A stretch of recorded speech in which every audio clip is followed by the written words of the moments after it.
તો કોંગ્રેસ અને આમ આદમી પાર્ટી એ બે એના હરીફ તો છે.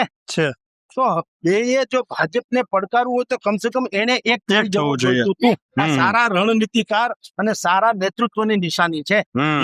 એને બદલે એમાંય મેં તમને કીધું તુતારી થઈ ગઈ અને બધા અલગ અલગ એકબીજાને બી ટીમ મંડ્યા ગણાવવા. એ બી ટીમ ગણાવ એને ખબર નથી એ લોકો શું કરે. આ યેસુ ખ્રિસ્ત જેવું છે, આમ જડી દીધા પછી યેસુ ખ્રિસ્તે કીધું કે આ લોકોને માફ કરજો, એને ખબર નથી એ શું કરે છે. આ લોકો એકબીજાને બે ટીમ કહીને એને ખબર નથી એ શું કરી રહ્યા છે. એને મતદારોને કન્ફ્યુઝ કરી દીધા કે આ કોંગ્રેસ અને આમ આદમી પાર્ટી બેમાંથી જે હોય તે કોઈ તો બી ટીમ છે.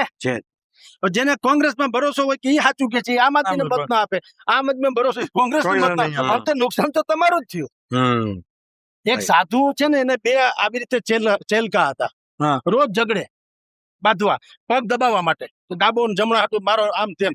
એ બાપુએ વ્યવસ્થા કરી કે ભાઈ તમે આ ઝઘડો કરો માં રોજે રોજ એક કામ કરો, ડાબો પગ તમારો જમણો તારો, બસ હવે કોઈ ઝઘડો કરતા નહીં. તો ઓલા કે હો રોજ ડાબો જમણો પગ દબાવે ને બાપુ હુઈ જાય. એક દી બાપુ રાડ નાખીને બેઠા થયા, કોઈ મારીને હોય બાપા કે શું થયું. બાપુ જોયું શું થયું, મને હું કેમ માર્યો.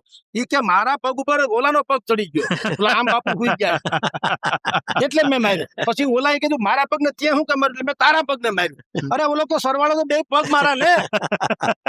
આવું થયું છે. બિલકુલ. આ આમ આદમી કે છે કે તમે બી ટીમ છો, કોંગ્રેસ કે છે કે અમે બે ટીમ છો. સરવાળે બે છે, કન્ફ્યુઝ થઈ ગઈ જનતા. એમાંથી એક તો છે નક્કી થયો, કારણ કે તમે જ એકબીજાને કયો છો. જો ભાજપ કેતું હોત તો હજી સમજાત કે ભાઈ તો રાજકારણમાં છે ને ગમે એમ કે.